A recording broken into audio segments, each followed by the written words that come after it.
하나님께서 이 시간 우리에게 주시는 말씀 에스라서 7장 1절로 10절까지의 말씀입니다. 에스라서 7장 1절로 10절까지의 말씀, 이 앞에 찾아도 놨어요. 우리 1절부터 10절까지 한 절씩 교독하고 마지막 10절은 한 목소리로 합독하겠습니다. 이 일 후에 바사왕 아닥사스다가 왕위에 있을 때에 에스라라 하는 자가 있으니라. 그는 스라야의 아들이요 아사랴의 손자요 힐기야의 증손이요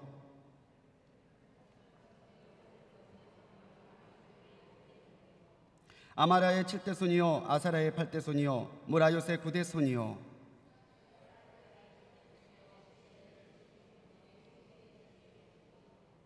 아비수아의 13대 손이요 비느하스의 14대 손이요 엘르아살의 15대 손이요 대제사장 아론의 16대 손이라.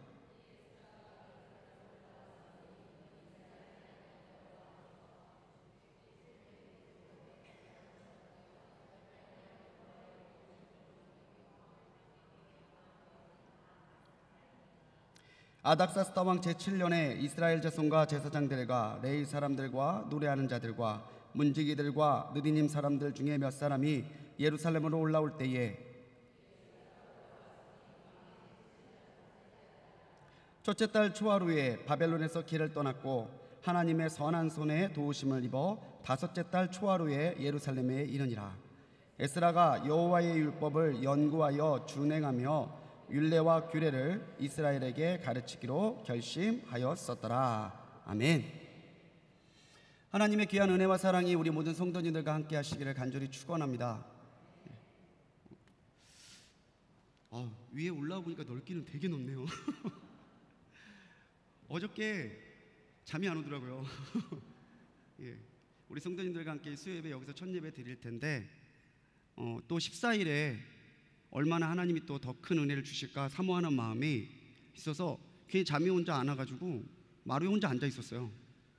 그런데 하나님께서 정말 이 새 성전을 허락하셨는데 또 이 새 성전에서 새로운 은혜와 역사를 우리들에게 더해 주실 줄로 믿습니다. 오늘 말씀의 제목이요 하나님의 사람 에스라예요. 따라해 봅시다. 하나님의 사람 에스라. 예. 그런데 에스라만은 하나님의 사람이 아니죠. 하나님의 사람은 누굽니까? 눈치 빠르신 분들은 벌써 얘기하셨네. 하나님의 사람이 누구예요? 나예요, 나. 자기 이름 붙여서 해봅시다. 하나님의 사람 이면 자기 이름 시작. 하나님의 사람 이면묵. 이면묵은 저고요. 다시 한번 자기 이름을 넣어서 시작. 하나님의 사람 이면묵. 예, 바로 우리가, 바로 내가 하나님의 사람입니다. 그럼 하나님의 사람은 어떤 사람이냐? 세상에 많은 사람들이 있죠. 그런데 세상에 그 많은 사람들이 다 하나님의 사람은 아닙니다. 분명히 하나님께서 너는 내 것이라, 너는 내 사람이라 말씀해 주시는 하나님의 사람들이 있어요. 도대체 어떤 사람들이 하나님 앞에 하나님의 사람으로 인정받는가? 오늘 2차로 포로가 귀환할 때에 포로에 앞장서서 영적으로 또 지도자로서 하나님께 쓰임받았던 에스라를 통해서 우리는 하나님의 사람이 어떠한 사람인지에 대해서 알 수 있습니다. 지난 시간에 우리가 성전을 재건하라 1차 포로 귀환을 했었죠. 오늘은 하나님의 사람 에스라 2차 포로 귀환에 대해서 함께 은혜 나눌 겁니다. 다음 주에 우리 느헤미야 말씀을 통해서 3초 포로 귀환을 하게 되면 우리가 1차부터 3차까지 하나님께서 다시 예루살렘 이스라엘 땅으로 이스라엘 백성들을 모으셨던 그 세 차례의 역사의 이야기가 끝나요. 오늘은 2차 포로 귀환인데 2차 포로 귀환의 배경에 대해서 먼저 말씀드릴게요. 주님 오시기 전 458년 전에 또 에스라 7장에서 10장까지의 내용이 2차 포로 귀환에 대한 내용입니다. 그러니까 지난 시간에 있었던 1장부터 6장까지가 1차 포로 귀환에 대한 이야기고요. 7장부터 10장까지 에스라서 이제 후반부가 2차 포로 귀환과 포로 귀환 후에 있었던 일들을 정리한 이야기예요. 이 귀환 배경 전에는 우리가 잘 알고 있는 에스더 사건이 있습니다. 아니, 위에요. 앞에 거 다시 띄워주세요. 예, 에스더의 남편이자 바벨론의 페르시아 제국의 왕이었던 사람이 아하수에로 왕이에요. 이 아하수에로 왕 때에 우리가 잘 알고 있듯이 하만이라고 하는 사람이 모르드게와의 관계에서 개인적인 원한을 품고 이것을 유대인 전체로 확대시켜서 유대인들을 몰살시키려고 하죠. 근데 하만이 몰랐던 게 왕이 사랑하는 부인 에스더가 유대인이었던 걸 몰랐어요. 모르드게가 에스더에게 이야기하죠. 모든 민족들이 지금 죽게 생겼는데 너만 지금 여기에서 살려고 하느냐. 그래서 에스더가 하나님 앞에 금식하고 결단하고 유명한 신앙의 결단의 말을 남기죠. 뭐죠? 죽으면 죽으리다. 하만의 계획이 모르드게의 지혜와 에스더의 용기로 무산됐습니다. 오히려 유대인들을 죽이려고 했던 하만이 모르드게를 매달려고 했던 장대에 매달려서 죽게 돼요. 이때부터 유대인들은 하나님께 살려주신 것을, 은혜를 주신 것을 감사하는 마음으로 부림절이라는 것을 제정해서 지킵니다. 지금도 지켜요. 이 부림절의 부림이라는 뜻은 제비란 뜻이에요. 제비 뽑았다. 제비로. 아달월, 지금 우리가 쓰고 있는 태양력 2월부터 3월 사이에 있는 일인데요. 이 부림절 사건 때문에 왕실로부터 유대인들이 더 이상 위협을 받지 않고 어떠한 일정의 지위를 보장받게 돼요. 예전까지는 유대인들이 그냥 끌려온 포로민들이어서 정말 어떻게 해를 당할지 모르는 상황이었는데 이 에스더의 용기와 모르드게의 지혜 때문에 이 유대인들이 어느 정도 바벨론에서 살 수 있는 기반, 어떤 지위를 하나님 앞에서 허락받았다는 거죠. 그 배경으로 이제 이 아하수에로 왕의 아들이 아닥사스다 왕인데요. 아닥사스다 왕 때에 이제 2차로 포로를 그 땅으로 돌아가려고 하는 조서가 내리게 됩니다. 이 귀한노를 잠깐 보실 텐데요. 바꿔주세요. 위에 보이는 분홍색 길이 스룹바벨과 제사장 여호수아가 같이 갔었던 1차 포로 귀환의 귀한노예요. 그 당시에는 총독들에게 도움도 받아야 되고 왕의 조서를 건너줬어야 되기 때문에 그 이동로가 조금 깁니다. 그래서 위로 올라갔다 내려오게 되는데 파란색이 2차로 에스라가 백성들을 데리고 갔던 곳이에요. 그 시작된 곳에 보면은 닛불이라고 하는 단어가 보일 겁니다. 보이시죠? 저 위에 파란색 시절의 닛불 보이시나요? 예, 잘 보이네요. 파란색 시작되는 닛불이라는 지역이 유대인들이 모여 살던 곳입니다. 그러니까 유대인들이 모여 살던 집락촌이 있던 곳인데 그 집락촌 안에 가까운 강 이름이 뭐냐면 아하와 강이에요. 나중에 나오겠지만 에스라가 거기에서 금식을 선포하고 기도했던 곳이 이 닛불 근처의 아하와 강이에요.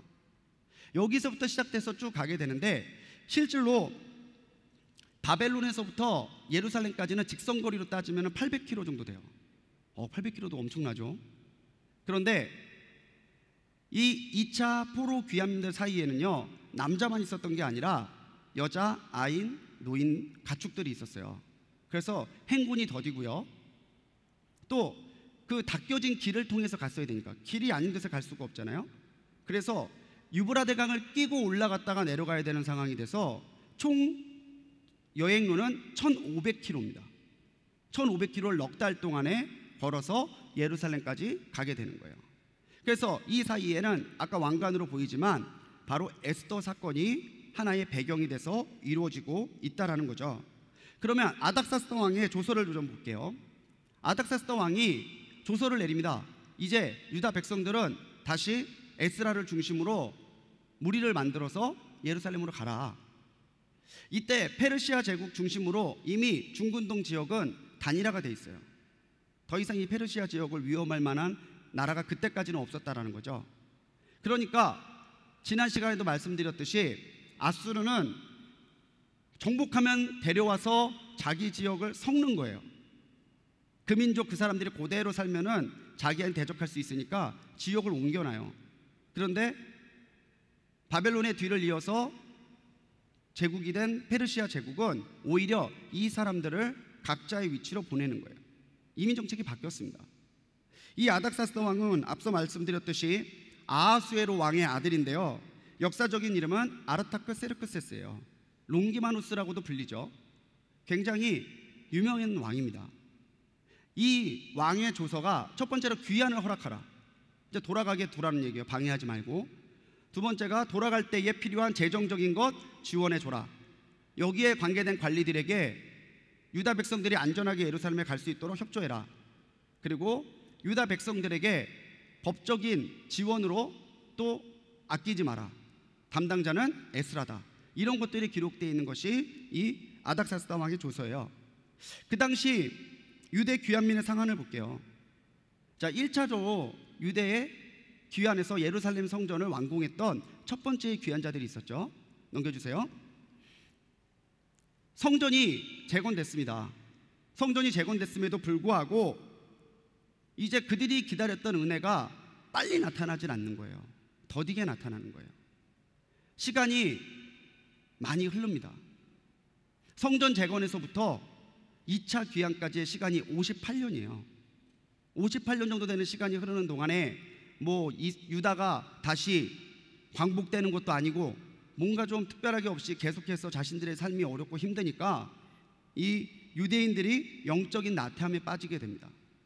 그리고 선민으로서 나는 하나님의 선택된 민족이다 라고 하는 선민의 정체성도 잃어버리게 돼요.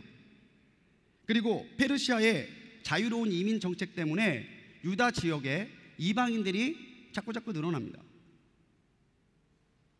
그리고 이제는 자기 살기 먹고 살기 바쁘니까 지파 간에, 유다 공동체 간의 공동체성도 자꾸 약해지는 거예요. 시간 속에서 유다의 백성들은 하나님이 기뻐하시는 모습을 따라가기는커녕 조금씩 그 모습을 잃어갔다는 거죠. 이들 사이에 유입되는 이방인들, 그 사람들과 서슴지 않고 서로 결혼하고 아들 장가 보내고 딸 시집 오게 하는 거예요. 계속해서 이방 민족들과 섞이면서 단지 혈통만 섞이는 게 아니죠. 그 사람들의 풍습과 그 사람들의 우상숭배 문화에 유다 백성들이 조금씩 물들어가고 있었다라는 거예요.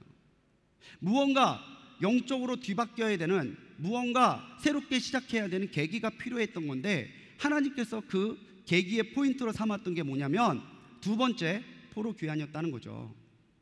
그래서 우리가 유대 귀환의 이 모습을 볼 때에 먼저 깨달아야 될 것이 있어요. 넘겨주세요.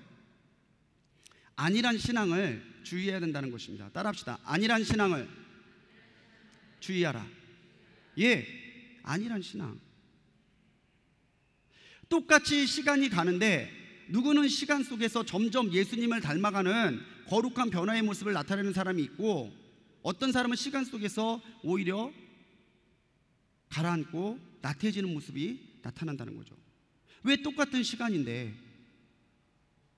참 재밌는 건 힘들고 어려워지면서 신앙이 어려워지시는 분들도 있는데요, 오히려 그 비율보다 이전의 삶보다 더 나아지고 윤택해지고 기도의 제목들이 줄어들면서 더 우리의 신앙이 나태해지는 경우가 많다라는 거예요.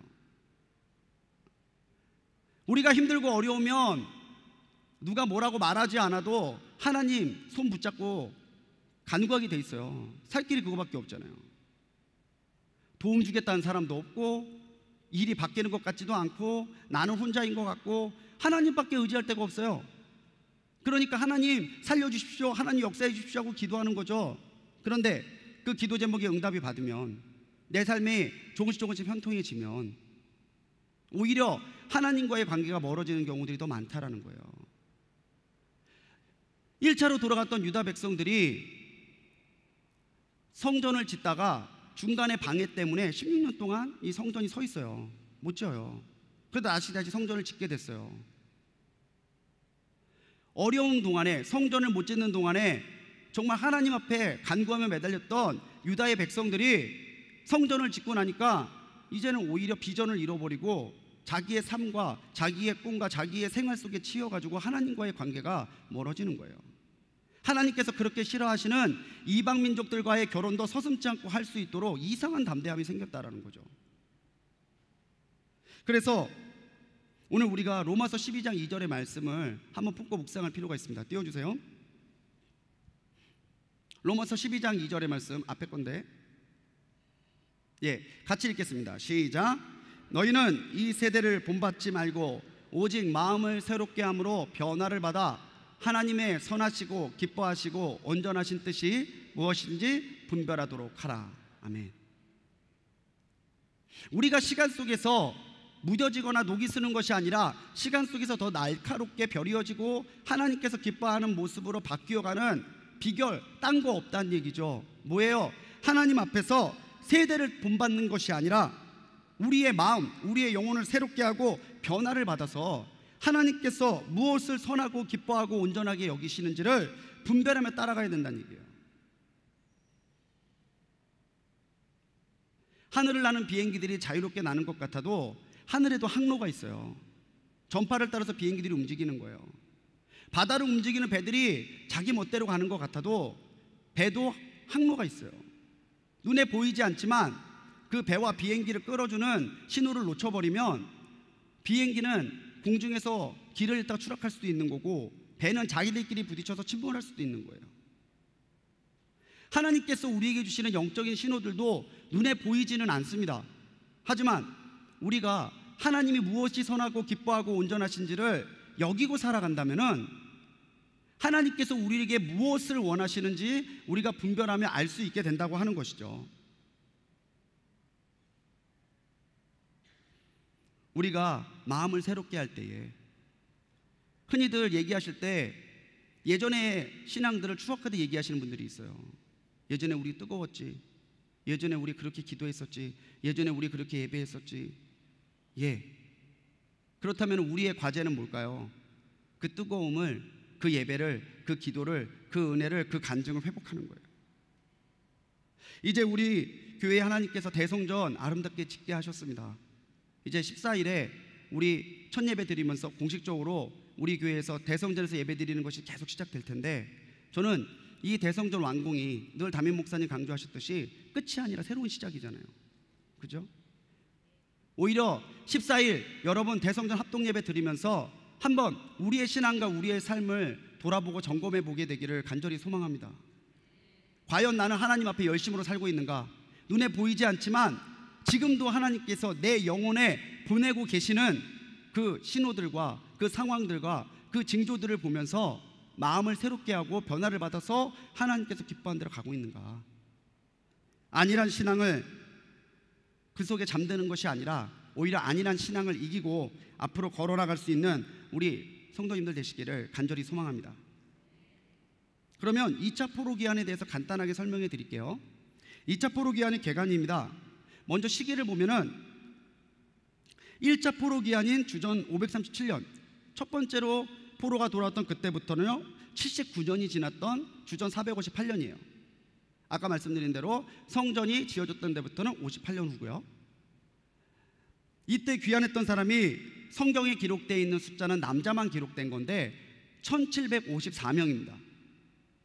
왜 우리 첫 번째 출애굽할 때도 남자만 60만 명이라고 기록돼서 나오지만 실질적으로는 여자와 아이와 노인과 또 노비, 노예의 수가 다 거기에 빠져 있었던 거잖아요. 그래서 이렇게 추정해 본다면 여성과 아이와 노인을 합한다면 대략 9,000명 정도 되는 인원들이 그 길을 떠났을 거라고 생각이 됩니다. 야, 여러분 말이 쉬워 9,000명이죠. 예? 우리 청소년부, 청년부 어디 그 수련회 간다만 하더라도 버스가 두 대, 우리 교회 버스하고도 모자라서 버스를 또 빌려야 돼요. 교통이 발달되어 있다고는 지금도 그런데 9,000명이나 되는 사람들이 1,500km를 가야 돼요. 엄청난 거죠 이거. 더더군다나 바벨론, 페르시아 제국의 사람도 아니고요, 유다 망했던 나라의 백성들이 그렇게 움직이는 거예요. 페르시아 제국이 뭐가 아쉬워서? 하나님께서 하시지 않으셨다면 일어날 수 없는 기적이 바로 2차 포로 귀환이었다라고 하는 것이죠. 그래서 이 2차 포로 귀환을 떠나면서 소지물품이 있습니다. 역시 하나님께서 1차 때와 마찬가지로 빈손으로 떠나지 않게 하셨다는 거죠. 은이 650달란트, 한 22,100kg이래요. 이게 몇 돈 정도 되는지 모르겠어요. 예? 은그릇이 100달란트, 또 금이 100달란트, 금잔이 20개, 진귀한 녹그릇 2개가 같이 가져가게 됐다고 거기에 기록되어 있는 품목들입니다. 2차 포로 귀환의 과정을 잠깐 볼까요? 넘겨주시고요. 먼저 에스라가 제일 먼저 왕의 명령을 받고 나서 했던 게 뭐냐면요, 기도였다는 거예요. 기도. 어디에서? 아하와 강가에서. 아까도 말씀드렸지만 아하와 강가는 사실 도시의 이름입니다. 아하라고 하는 도시에 흐르는 강의 이름이 아하와 강이에요. 근데 그 근처에 유대인들이 모여 사는 닛불 지역이 가까웠어요. 그래서 거기에서 에스라가 거기에 동참할 사람들을 모아서 했던 첫 번째가 뭐냐? 금식하고 기도하게 했다는 거예요. 성경은 우리에게 명확하게 일을 시작할 때 어디에서부터 일을 시작해야 되는지를 분명하게 알려줍니다. 뭐예요? 기도라는 거죠. 기도. 작년 우리 창립기념일, 우리 창립기념일 예배 때 담임 목사님이 선포하셨던 게 우리 3만 시간 기도였잖아요. 같이 기도하는 가운데 솔직히 교육자로서 조금 우려되는 부분도 있었습니다. 이게 너무 더딘 것 같은데, 더 기도하고 더 독려해야 되지, 같이 권면해야 되나? 그런데 기가 막히게 3만 시간 차니까 그 다음 주가 우리 합동 예배 드리는 날이에요. 저는 이 3만 시간이 제 목회하는 데에도 또 제가 신앙생활 하는 데도 하나의 간증이 됐어요. 정말 기도 야구가 차면 역사하시는 하나님의 역사가 보이는구나. 에스라가 제일 먼저 했던 게 뭐였어요? 자, 우리가 가는 동안에 얼마 먹을 건지 식량 계산해보자. 안 했어요. 가는데 뭐가 필요한지 물품 챙겨봐라. 안 했어요. 제일 먼저 에스라가 했던 게 뭐냐? 모여서 금식하고 기도하게 하는 거예요. 그런데 모여서 그 강가에서 금식하며 기도하며 그 길을 준비하게 하는데 한 가지의 문제점이 발견됩니다. 그게 뭐냐면요, 레위인이 없어요. 레위인들이 없어요. 그럼 뭐예요?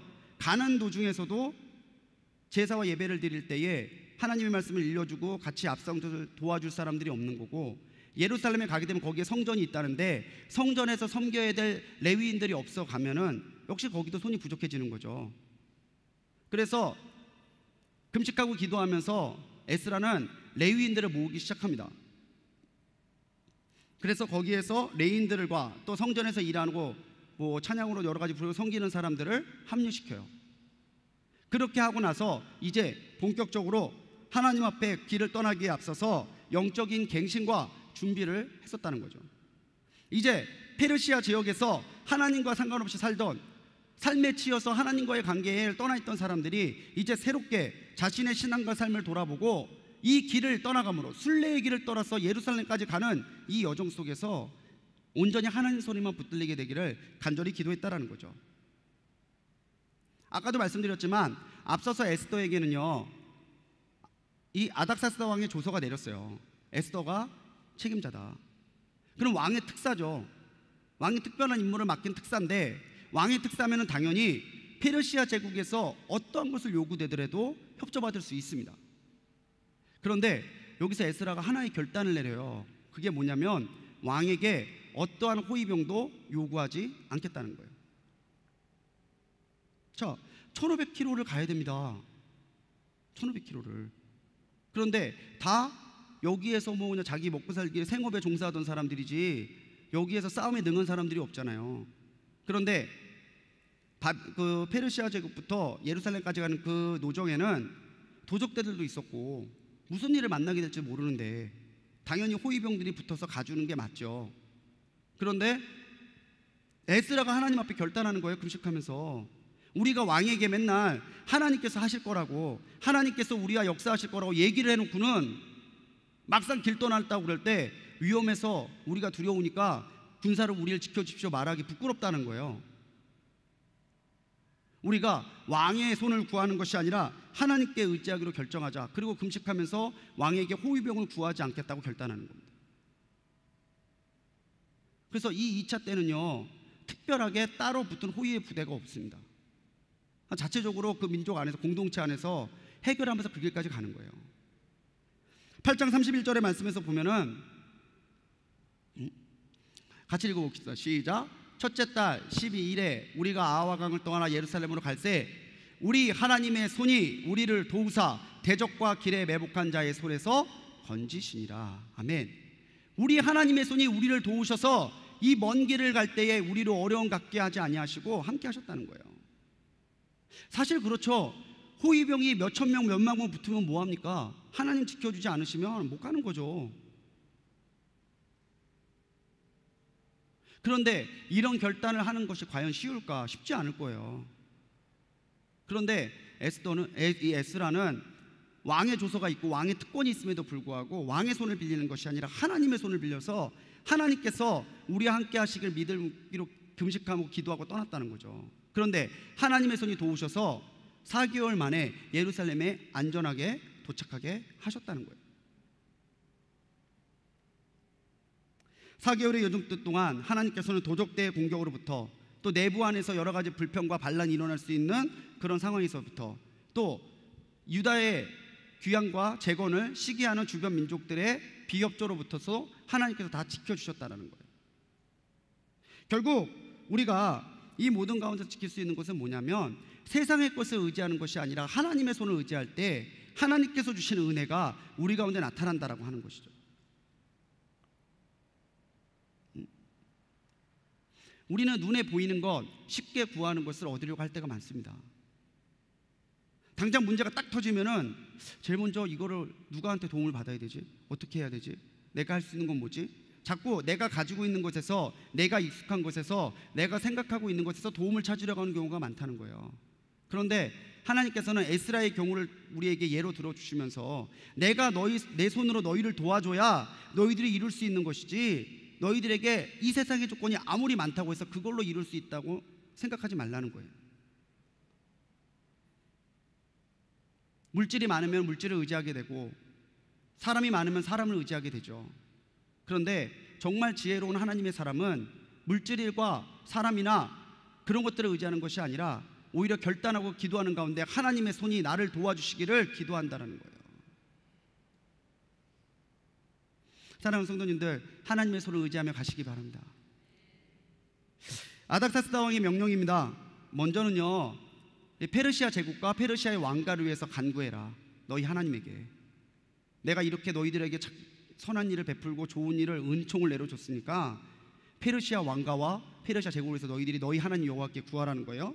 그리고 에스라에게는요, 유대 귀환민들을 가르치고 재판 등의 일을 치리해라. 또 하나님의 명령과 왕의 명령에 준수하지 않는 사람들은 그 죄를 다스려라. 사법권과 경찰권을 에스라에게 주는 겁니다. 우리가 그래서, 넘겨주세요. 하나님 앞에서 분명히 깨달아야 될 것이 있습니다. 우리 같이 읽어볼게요. 넘겨주세요. 맡길 때 하나님이 이루신다. 시작. 잠언 16장 3절 말씀 같이 읽겠습니다. 시작. 너희 행사를 여호와께 맡기라. 그리하면 내가 경영하는 것이 이루어지리라. 아멘. 제가 수련 목회 과정 마치고 청주로 이제 개척 목회 떠날 때 권사님 한 분이, 전도사님 이거 제 마음의 선물이라고 주시면서 액자를 하나 주셨어요. 그 액자가 뭐였냐면, 내 길을 여호와께 맡기라. 딱 그거 새겨져 있어요. 글자도 안 커요. 조그매요. 그냥 이만한 나무 액자, 그 짙은 나무 액자에 흰색으로 내 길을 여호와께 맡기라. 그냥 그거예요. 내 길을 여호와께 맡기라. 지금도 저희 집에 있습니다.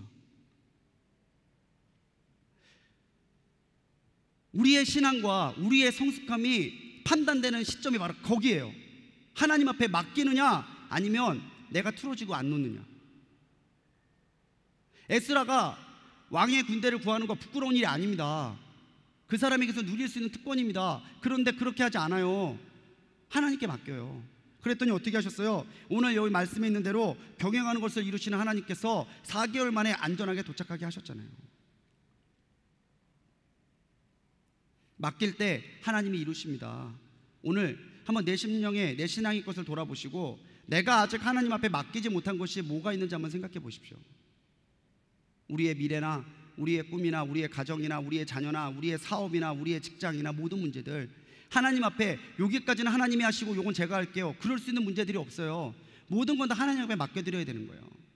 맡기는 거라는 것은 자포자기하는 게 아닙니다. 아예 난 모르겠어요, 하나님 다 알아서 하세요. 맡긴다라고 하는 것은 하나님께서 결과 가운데 역사하실 것을 믿음으로 바라보며 그 안에서 하나님의 뜻에서 내가 부끄럽지 않게 행하는 모든 일들이 맡기는 거예요. 맡겼다고 하면서 기도 안 하시겠어요? 맡겼다고 하면서 대충대충 하시겠어요? 맡겼다고 하시면서 게으르게 하시겠어요? 그럴 수 없다라는 거죠.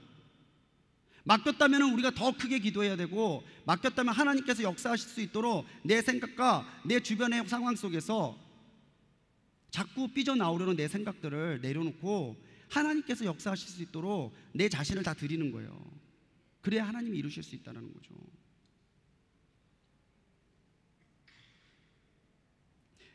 우리 학자 에스라에 대해서 잠깐 알아보겠습니다. 이 학자 에스라는요, 2차 포로 귀환기의 지도자였습니다. 넘겨주시고요. 2차 포로 귀환기의 지도자였고요, 제사장이고 학자였어요. 제사장 계열이 여러 계열이 있는데 이 에스라는요, 정통 계열이죠. 제사장의 원조죠. 아론 계열의 제사장이에요. 아론 계열. 아까 우리 읽을 때 계속해서 족보들이 나왔잖아요. 성경에서 족보는 굉장히 중요합니다. 족보는 하나님께서 주시는 언약의 통로고요, 족보는 그 사람이 하나님 앞에 쓰임받게 되는 배경 중에 하나예요. 단순하게 누구의 몇 대손 이게 중요한 게 아니라 에스라가 그만큼 하나님 앞에 신뢰받는 사람이었고 하나님과의 약속에 서 있던 사람이라는 것을 강조하기 위해서 그 족보가 기록이 되어 있는 거예요. 이 에스라는요, 페르시아 제국에서 왕의 법률 자문으로 활동했던 사람입니다. 그리고 모세의 율법에도 정통했던 학자라고 이야기해요. 3차 때 느헤미야가 수문학 광장에서 부흥회를 할 때, 영적인 갱신운동을 일으킬 때 초대했던 강사가 누구예요? 에스라예요. 왜? 모세의 율법에 정통했기 때문에. 그렇지만 사회적으로 왕의 그런 법률 자문으로서 안정적인 기반이 바벨론에게 있었음에도, 페르시아에도 있었음에도 불구하고 그것을 내려놓고 간 거죠. 느헤미야도 마찬가지라는 거예요. 우리 느헤미야도 그랬잖아요. 왕의 술관원이었어요. 생각해 보세요, 여러분들. 내가 못 믿을 사람이 와가지고 커피 준다고 생각하면 그 커피 한 번에 쓱 마실 수 있겠어요?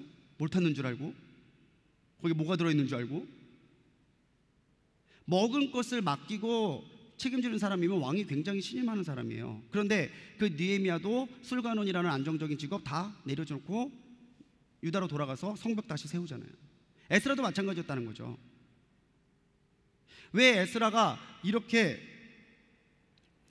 하나님 앞에 쓰임 받았는가? 돌아와서는요, 느헤미야 때까지 활동하면서 유다 백성의 영적인 갱신과 하나님 신앙의 공동체 재건에 힘썼던 사람, 돌아와서도 오케이, 여기까지 내가 잘 인도해 왔으니까 끝, 그게 아니라 거기에서 또 새롭게 사역을 찾고 새롭게 비전을 찾아서 하나님께 끊임없이 쓰임받고 있었던 사람이 에스라라는 거예요. 그래서 유대인 랍비들은요, 지금도 에스라를 제2의 모세라고 부르면서 존경해요. 에스라를 굉장히 존경합니다, 랍비들이. 왜냐하면 포로기 때에 흐려지고 많이 무뎌졌던 율법을 다시 세우고 알려주고 율법의 그런 정신들을 새롭게 만들었던데 기여했던 사람이 에스라예요. 유다 공동체의 종교개혁을 주도했고 역시 느헤미야 종교개혁 때도 활동을 했죠. 이렇게 에스라가 변함없이 하나님 앞에 쓰임받을 수 있었던 분명한 첫 번째 목적이 뭐냐면요, 넘겨주세요. 사명을 감당하고 있었기 때문이라는 거예요. 먼저는 우리가 하나님께 쓰임받으려면요, 내가 분명한 하나님의 사명자라는 인식이 있어야 돼요. 인식이. 오늘 우리 그레이스 찬양대 참 이렇게 아름답게 찬양하셨는데 그냥 쓰잖아요. 때 되면 그냥 우리 그레이스 찬양대 말도 잘 들어요. 그냥 올라갑시다 그러면 그냥 빨간 옷 입고 올라오시는 거야. 그냥 찬양하고 변함없이. 일주일에 교회를 이렇게 보면은 진짜 사명을 감당하시는 성도님들 때문에 교회가 운영돼서 갑니다. 지역장님들은 지역장님대로, 속장은 속장님대로, 또 선교회장님들은 선교회장님대로 자기 맡은 직분 충실히 감당하면서 그 충실하신 것들이 합력해서 선을 이루면서 한 주 한 주 교회가 가는 거예요. 신방 갈 때 우리 지역장님들, 속장님들 같이 동행해 주시면 얼마나 든든하고 또 얼마나 감사한지 몰라요. 같이 가서 신방할 때에 같이 신방 받는 분도 물론 목사님, 전도사님 오시니까 감사하지만 지역장님들, 속장님들이 오시면은 더 든든해하고 더 위로 받으시더라고요. 아유, 세상에 지역장님 바쁜데 오셨어. 아, 무슨 말이야, 와야지. 거기에서 하나님의 교제가 있잖아요. 하나님의 위로가 있고, 그죠? 분명하게 에스라는 사명을 감당하는 인식이 있었습니다. 왜 하나님이 이 일을 만드느냐? 왕의 마음을 움직이셔서 성전을 아름답게 만드셨다라는 거죠. 성전을 아름답게 하고자 하는 그 분명한 일을 내게 맡기셨다라고 하는, 왕의 마음을 움직이셔서 성전을 더욱더 아름답게 만들고자 하신다는 그 마음의 그 사명을 에스라는 품고 있었다는 거예요. 동시에 그것이 자기의 능력으로 되는 것이 아니다라는 것을 에스라는 또 알고 있었습니다. 28절에서는요, 하나님께서 그의 손이 내 위에서 나를 도우사라고 이야기해요. 내 능력으로 감당하는 거 아니에요. 때때로 우리가 사명 감당하면서 어떻게 맨날 봄날만 있겠어요. 때로는 힘들기도 하고 살짝 꾀가 나기도 하고, 때로는 내 상황과 여러 가지 상황 속에서 사명을 감당하는 것이 정말 힘들고 어려울 때도 분명히 있죠. 그런데 그 가운데서 인내하고 끝까지 사명으로 하나님 앞에 충성하게 되는 원동력은 우리 안에 있는 것이 아니라 내게 역사하시는 하나님의 능력이라는 거예요.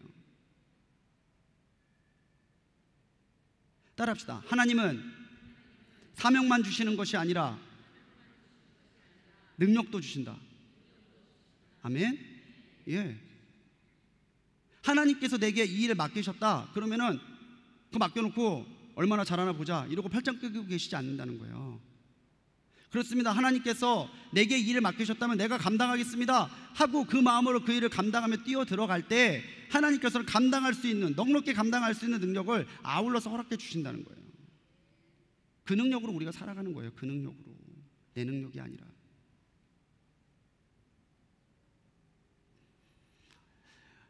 우리 밑에 있는 노란 글씨 한번 읽어봅시다. 하나님의 사역에 쓰임받기를 사모하라. 시작. 네, 사모하십시오. 억지로 등 떠밀려서 하는 것보다 감당하는 마음으로, 진짜 자원하는 마음으로 하는 게 정말 하나님께도 더 좋잖아요. 아니, 나는 안 하고 싶은데 사람이 없대서. 사람 없어서 맡으시면 좋으세요? 아니, 나는 못한다 했는데 굳이 하라고 그래서. 굳이 하시면 좋아요?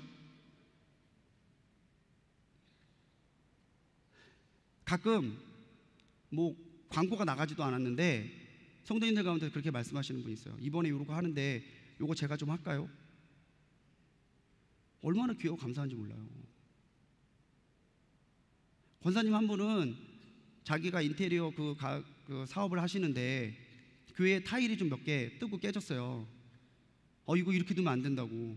그래서 직접 내려오셔서 당신이 그 타일 다 하고 가신 분도 있으셔요. 하나님이 늘 그렇게 얘기하세요. 왜 바리새인들이 하나님 앞, 예수님 앞에 혼나는 가운데 그 얘기 있잖아요. 저들은 이미 그 상을 받았다고. 내가 드러나고 내가 알려지면 그걸로 끝이에요. 그냥 사람들이 대단해 그랬으면 그게 상이에요. 그런데 사람들이 몰라줘요. 알아주지 않아요. 그렇지만 하나님만 바라보고 그 일했어요. 그럼 누가 상급이 되시는 거예요? 하나님이 상급 되시는 거예요. 제가 처음 고등학교 2학년 때 그 여른성경학교 보조교사를 했는데 다 끝나고 났는데 형 한 명이, 그 선배 형이 와서 현모가 수고했다 그런 거예요. 아니요, 형이 수고하셨죠. 수고했다 계속 그러는 거예요. 그러니까 왜 자꾸 그러세요? 넌 상 다 받은 거야 이러고 간 거예요. 난 처음에 그게 무슨 말인지 몰랐어요. 근데 나중에 말씀 읽어보니까 사람들한테 칭찬받으면 그게 상이라고 놀리고 간 거예요. 그게 어찌나 분한지. 어린 마음에 또 그게 또 믿었잖아요. 또 하나님께 받을 상이 없는 거야? 나는 열심히 했는데. 누가 알아주지 않는다고, 누가 보지 않는다고 할 것도 없어요. 하나님께 내놓고 맡기는 것, 사명에 감당하는 것은 다 하나님께서 책임져 주십니다. 그런 에스라였기 때문에 포로 귀환 후에도 사역들은 계속됐다는 거죠. 먼저 소중하게 들고 온 성전의 그릇들, 이제 하나님께만 바쳐지고 하나님의 제사에 쓰여질 성전의 기명들을 계수해서 성전 제사장들에게 인계해 줍니다. 온전한 제사를 위한 거죠. 그동안 제대로 드려질 수 없었던 제사가 이제는 모양 갖춰서 하나님께서 율법에 말씀하신 대로 드릴 수 있게 됐어요. 하나님 앞에 거룩하게 구별된 뺏겼던 기명들이 돌아와서 성전의 기능을 다시 정상화하는 데에 에스라가 쓰임 받았다는 거죠. 그리고 귀환한 사람들과 함께 성전에서 범죄와 속죄제를 드렸대요. 온전한 예배의 기틀을 세우는 데에 에스라가 쓰임 받았습니다. 또 왕의 조서를 총독들에게 전달해서 성전과 백성들을 돕게 해요.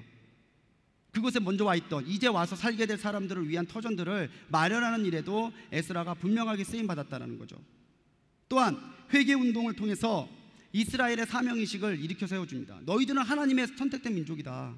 이렇게 살 사람들이 아니다. 그러면서 보니까 심각한 문제가 있어요. 뭐냐? 이스라엘 백성들이 그 긴 시간 동안에 이방인 사람들과 아무렇지도 않게 거리끼지 않게 결혼하고 통혼하면서 그 사람들의 문화에 물들어 있는 거예요. 이거를 바로잡는 일에도 에스라가 쓰임을 받게 됩니다. 그래서 시작된 게 에스라의 회개운동이죠. 넘겨주세요. 에스라의 회개운동이 시작될 때 유다의 상황입니다. 성전 건축 후 58년이 지나면서 그즈에 먼저 있던 사람들이 해이해졌다고 말씀드렸죠. 그런데 이 해이해짐 속에 누가 해이해지냐? 제사장들이 해이해져요. 영적으로 깨있는 사람들이. 오히려 그들이 스스로가 영적으로 믿어지면서 백성들에게 올바른 하나님의 교육, 율법의 교육이 제대로 이루어지지 않아요. 그러니까 백성들이 하나님의 말씀에 무지해지는 거예요. 이렇게 하면 하나님이 안 된대. 이걸 알면 안 하죠. 이렇게 하면 하나님께서 기뻐하신대. 그럼 그걸 하죠. 근데 그걸 알려주는 사람들이 없어요. 왜? 제사장들이 안일해지면서 그 일을 게을리하기 시작해서 그래요. 여기에 페르시아 제국의 통치와 또 식민지로서 조세나 여러 가지 부담을 감당하면서 경제적인 어려움이 계속 겹쳐요. 70년 동안 벌어져 있던 땅이에요. 근데 그 땅에서 가서 뭐가 있겠어요? 다 읽어야 돼요. 그런데도 꼬박꼬박 왕에게 세금은 내야 돼요. 경제적으로 부유해질 수가 없어요. 소수의 일부의 사람들은 여전히 어느 정도 생활 수준을 유지하며 살았지만 대다수의 사람들은 어려운 생활을 벗어날 수 없었다는 거예요. 소위 먹고 살기 바쁜데 하나님 말씀 따라갈 겨를이 어디 있고 성전 따라갈 길이 어디 있나. 생활 속에서 우선순위가 하나님의 말씀이 뒤로 물려있던 상황이 그때 상황이라는 거예요. 늘 성경을 보면서 제가 깨닫는 게 그겁니다. 하나님의 일이 무너지고 약해질 때 그게 어떤 소유나 물질이나 이런 것 때문에 약해지지 않더라고요. 약해질 때가 언제냐면 하나님께서 세우신 믿음의 사람들이 믿음의 자리, 기도의 자리를 떠날 때더라고요. 제사장들이 정말 하나님의 말씀을 목숨같이 여기고 성전을 지키며 그 올바른 제사를 드리며 백성들에게 율법으로 계속해서 가르쳤다면, 그죠? 먼저는 이 시대의 교육자들이 먼저, 이 시대의 목회자들이 먼저 서야 되겠죠. 그런데 목회자들만이 그리스도인은 아니잖아요. 먼저 믿은 우리들이 예수님의 제자답게 하나님의 자녀다운 삶을 이어가고 그 모습으로 세상 가운데 소금과 빛이 될 때 거기에서 백성들이 하나님 앞에 돌아오게 되는 모습이 있는 것처럼 이 세상이 하나님께 돌아오게 되는 역사가 나타난다는 거죠. 보이지 않는 하나님을 세상 사람들은 보이는 우리 믿는 사람들을 통해서 봅니다. 우리에게 하나님의 사랑이 나타나면 그들이 하나님의 사랑을 보는 거고, 우리에게 하나님의 역사가 나타나면 그들이 하나님의 역사를 보는 거예요. 제가 지난주에도 이렇게 설교 중에 말씀드렸지만 수요일날 전도 나갔을 때 대성전 물어보시는 분들이 몇 분 계시더라고. 저는 얼굴 모르는 분들이, 우리 교회 교인이 아닌데 그림대로 짓는 거냐, 뭐 그렇게 짓는 거냐, 언제 짓냐. 네?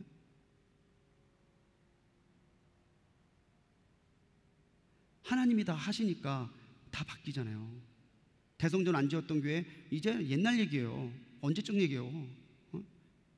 하나님께서 세우신 일들이 이제는 우리 교회를 통해서 나타날 텐데, 그러면 우리 교회를 통해서 나타나는 이 일들을 통해서 믿지 않는 사람들, 이 세상에 있는 사람들, 이 지역에 있는 사람들은 우리 불꽃교회를 통해서 하나님을 보는 거예요. 여러분들 자부심과 사명감을 가지십시오. 이때 여러분들이 불꽃교회 교인이라는 게 결코 우연이 아닙니다. 우리 교회가 정말 재정적으로 어려움이 없고 여러 가지로 어려움이 없을 때 오셔서 신앙생활 하시는 것도 복되겠지요. 그런데 왜 하필 이제 새 성전을 세워서 우리가 새롭게 시작해야 되는 이때에 여러분들이 딴 교회가 아니라 불꽃교회에 있냐고요. 우연이에요? 판교에 어떻게 우연히 이사 오다 보니까 불꽃교회예요? 눈에 보이니까 불꽃교회예요? 아니에요. 참새 한 마리도 하나님께서 허락하지 않으시면 안 팔려요. 그런데 어떻게 여기에 교회가 서고 여기 대성전이 아름답게 완공이 되고 여기에 지금 우리들이 불꽃교회라는 이름으로 새로운 사역을 기도하면서 준비하며 달려가요. 하나님 뜻 가운데 있는 거예요.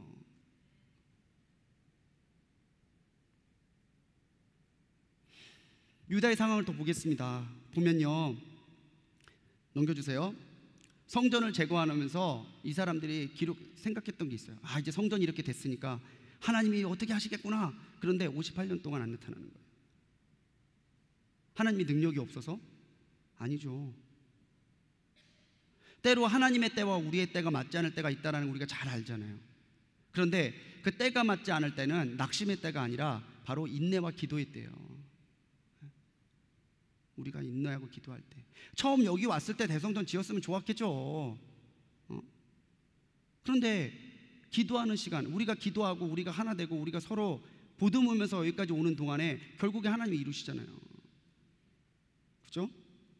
성전의 제사가 자꾸 형식화됩니다. 제사 규정도 올바르게 지켜지지 않아요. 그거 꼭 속죄제 그렇게 드려야 되나? 이게 편할 것 같은데. 편리와 합리라는 마음 속에 우리가 자꾸 은혜의 자리를 내어주면 안 됩니다. 그거 왜 자꾸 그렇게 해요? 왜 자꾸 그렇게 하긴요? 하나 편해지기 시작하면 2개, 3개, 4개, 5개 편해져야 돼요. 그럼 결국엔 못하러 교회 와요. 못하러 힘들게 사명 감당하면서 신앙생활해요. 그런데 우리의 편의와 우리의 합리가 더욱 늘어나면 늘어날수록 하나님이 역사하실 공간이 없어져요. 하나님이 영광 받으시는 부분이 없어져요. 신앙생활의 왕도가 어디 있어요? 하나님 뜻대로 가는 거예요, 그냥. 그걸 우린 순종이라고 그러잖아요. 자꾸 내가 편한 대로, 세상이 그러니까, 시대가 그러니까, 그런 속에서 우리가 자꾸 우리의 사명을 내려놓기 시작하면 우리가 하나님의 사람이라고 하는 증거들도 사라지는 거예요. 야, 이런 데도 그렇게 하네? 저런 데도 저 사람들은 그렇게 하네? 나들 안 하는데 저 사람들은 그렇게 하네? 그 가운데서 사람들이 느끼는 게 뭐예요? 구별이라는 거예요. 불꽃교회 성도들은 구별되었구나. 예수 믿는 사람들은 구별됐구나. 그게 거룩함이고, 그 거룩함에서 드러나는 모든 일들이 하나님 받으시는 영광이 되는 거예요. 남들과 다르게 보이는 거 두려워하지 마세요. 달라야 돼요. 우리는 안디옥에서도 얼마나 유별나게 예수님 믿었으면, 야, 쟤네들은 그리스도한테 속한 사람이라고 그리스도인이라고 붙여줬을까. 얼마나 초기 우리 감리교인들이 하나님 앞에 철저하게 믿음으로 신앙생활했으면, 야, 쟤네들은 규칙쟁이야. 그래서 메도디스트, 우리 감리교의 영어 이름이 메도디스트, 규칙쟁이에요. 작은 부분에서도 세상과 타협하지 않고 하나님 앞에 성결하게 나가려는 모습이 너무 독특하고 달라가지고 메도디스트라는 이름으로 따로 불러줬다니까요. 저는 우리 불꽃교회도 그런 고유명사가 됐으면 좋겠어요. 불꽃교회 그러면은 정말 하나님 보시기에 제대로 된 신앙, 그죠? 도덕적으로 윤리적으로 타락이 심각했습니다. 이방 민족들과 통혼이 되고요, 문물과 함께 우상숭배도 만연됐어요. 편의와 합리라는 속에서 이렇게 유대 공동체는 무너지고 있었다는 거죠. 이때에 나타났던 또 한 사람의 살펴볼 사람이 있습니다. 넘겨주세요. 말라기 선지자예요. 말라기. 우리 구약성경의 마지막 권이잖아요. 네? 구약성의 마지막 권인 이 말라기 선지자가 이 에스라의 종교개혁과 느헤미야 종교개혁 그 사이에서 활동했던 선지자입니다. 그 당시 나태했던 유대 민족들에게 너희들이 이렇게 신앙생활해서는 안 된다. 그 편의야 무너져 있던 신앙생활들을 일일이 조목조목 지적하고 바로 거기서 하나님의 말씀을 증거했던 사람이 말라기예요. 말라기는요, 나의 사자라는 뜻입니다. 나의 사자라는 뜻이고, 성전 완공 후에 영적으로 해이해졌던 주전 450년경 유다의 형식적인 신앙과 삶의 비신앙적인 모습, 또 사회적인 타락을 경계했던 선지자가 이 말라기 선지자예요. 그래서 말라기 선지자가 먼저 얘기했던 것이 뭐냐면은, 제물로서 합당하지 않은 제물을 드리는 것, 또 이방인과의 통혼하는 것, 11조 의무를 다하지 않는 것, 이런 것들을 조적했다는 거죠. 넘겨주세요. 그래서 말라기 1장 8절에서 보면은 이들이 얼마나 제사의 형식적이었는가 하는 얘기가 나옵니다. 1절 8절 읽어볼게요. 시작. 만군의 여호와가 이르노라, 너희가 눈먼 희생제물을 바치는 것이 어찌 악하지 아니하며 저는 것 병든 것을 드리는 것이 어찌 악하지 아니하냐. 이제 그것을 너희 총독에게 드려보라. 그가 너를 기뻐하겠으며 너를 받아주겠느냐. 제사의 율법에 제물은 흠없고 순전한 것이어야 되는데, 한번 니네들이 지금 제물이라고 드리는 거 갖고 가서 총독에게 줘보라는 거예요. 총독이 좋다 하고 받을 건지. 왜 눈에 보이는 총독한테는 좋은 거 갖다 주려고 하면서 눈에 보이지 않는 하나님한테는 함부로 대하느냐. 말라기는 그렇게 얘기하는 거죠. 하나를 보면 열을 안다고 영적인 것이 무너져 있는데 이 사람들의 신앙과 이 사람들의 삶이 하나님 보시기에 바르고 합당할 리 없잖아요.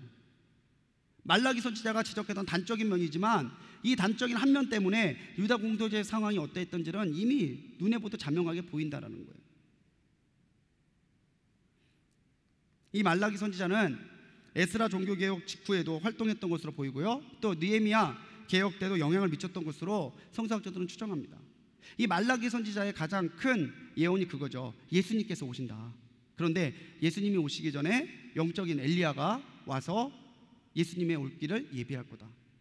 그죠? 여기서 말했던 영적 엘리야가 누구예요? 누구예요? 아니, 이렇게 입만 뻗고 립싱크만 하지 마시고 담대하게 얘기해 보세요. 자, 여기서 영적 엘리야가 누구예요? 예수님 전에 왔었던 세례 요한이에요. 세례 요한. 말씀 볼까요? 말라기 4장 5절로 6절입니다. 띄워주세요. 말라기 4장 5절에 6절인데요, 거기서 보면은 여호와의 크고 두려운 날에 이르기 전에 내가 선지자 엘리야를 너희에게 보내리니 그가 아버지의 마음을 자녀에게로 돌이키고 자녀의 마음을 그들의 아버지께로 돌이키게 하리라. 먼저 엘리야가 예수님 오시기 전에 올 거예요. 그리고 아버지의 마음을 자녀에게 돌아가게 하고 자녀들의 마음이 아버지로 돌아오게 하는. 그래서 세례 요한이 와서 첫 번째 했던 말이 뭐냐면 회개하라, 천국이 가까이 왔다. 그런데 나중에 예수님이 세례 요한 잡히고 나서 생애를 시작하실 때 하셨던 첫 번째 말씀이 뭔지 아세요? 똑같아요. 회개하라, 천국이 가까이 왔느니라. 하나님의 말씀, 하나님의 뜻은 시간과 공간을 초월해서 계속해서 이루어지게 돼 있다는 거예요.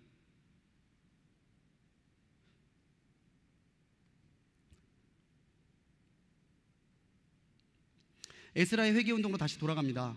에스라의 회개운동으로 돌아가서 자세하게 그 과정들이 이제 기록되어 있는데, 먼저 유다의 영적 상황을 들었는데 방백, 그러니까 이제 관리들이죠. 관리들과 지도자들이 이 안 좋은 일에 으뜸이 됐대요.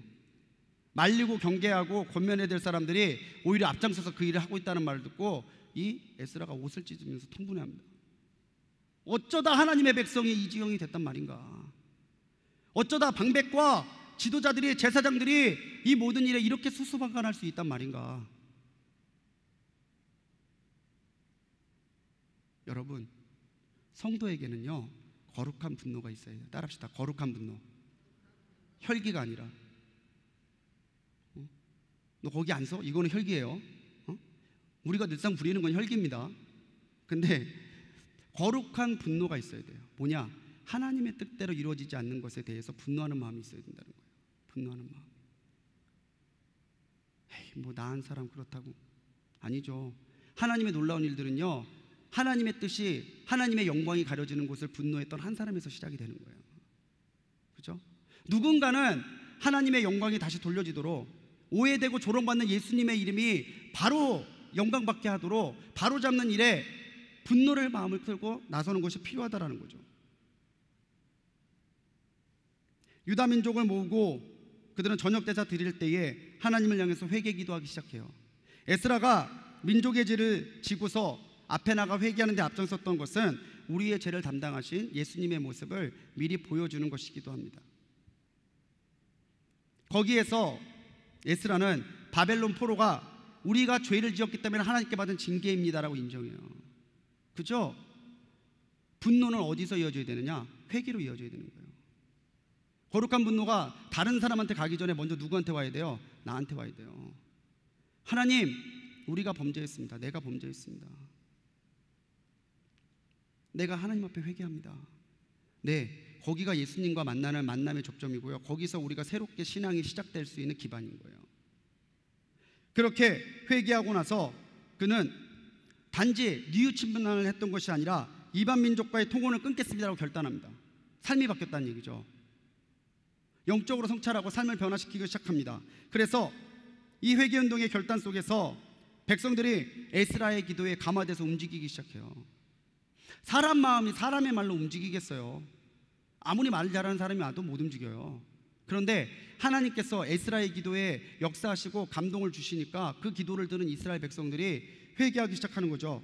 이방 아내와 소생을 쫓겠습니다. 혈연의 정을 끊겠다라는 거예요. 하나님 말씀 앞에서. 에스라는 백성들이 그렇게 얘기하니까 그 결단을 받아서 금식하며 이 결단에 따르지 않는 사람들은 유다 공동체에서 축출하겠다라고 결정합니다. 단순하게 이 에스라가 이스라엘의 지도자이기 때문에 할 수 있는 결단이 아니고요. 이 에스라는 앞서 말씀드렸지만 페르시아 제국의 법적인 조언을 했던 자문이잖아요. 특사잖아요. 그러니까 에스라의 결정은 페르시아의 행정적인 결정과도 연결이 돼요. 자신의 어떤 주어진 것을 가지고 자신의 이익이 아니라 하나님의 뜻 가운데 그걸 사용했다는 거죠. 그래서 이걸 좀 더 본격화하기 위해서 성회를 개최합니다. 이제 에스라 10장에 나오는데요. 9째 달 20일에 예루살렘 성전 앞 광장으로 다 모여라. 그래서 많은 사람들이 다 오는데 거기에 큰 비가 있어요.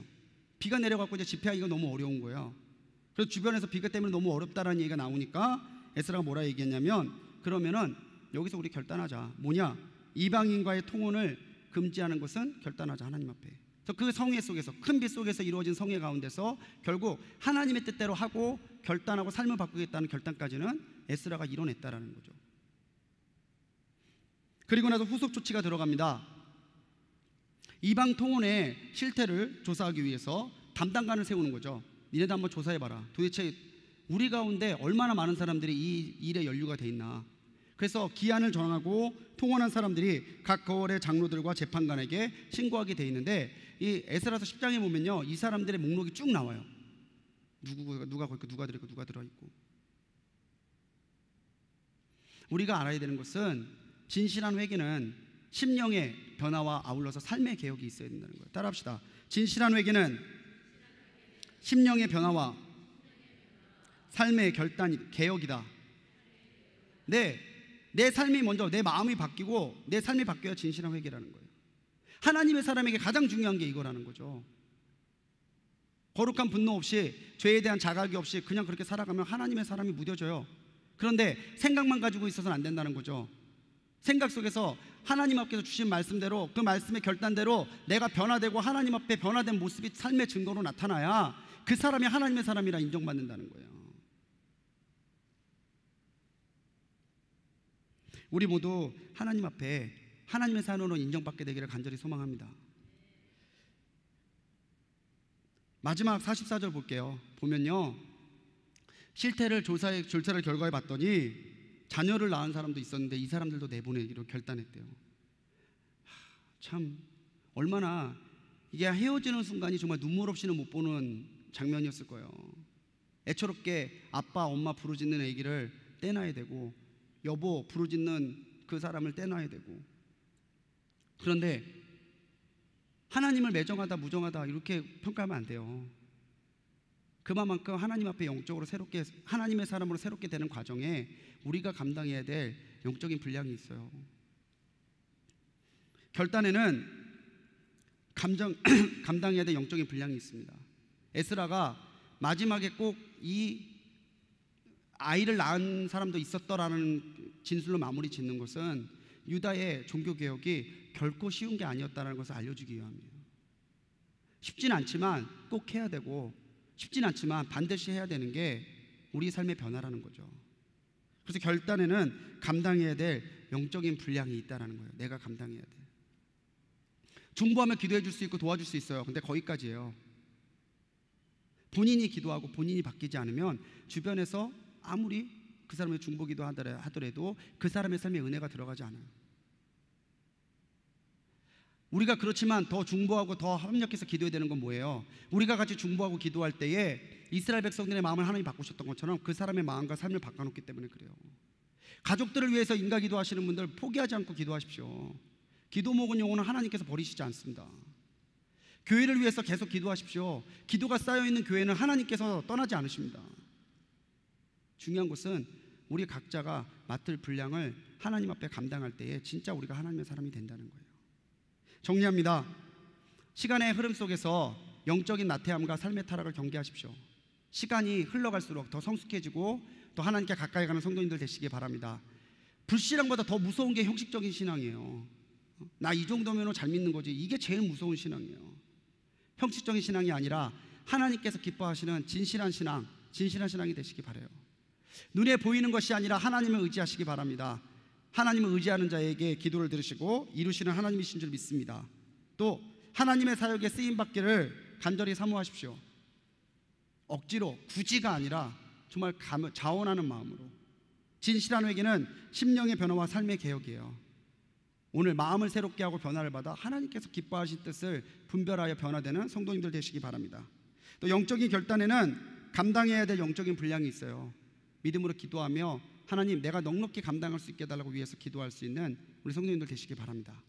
기도하시겠습니다. 사랑해 주님 감사합니다.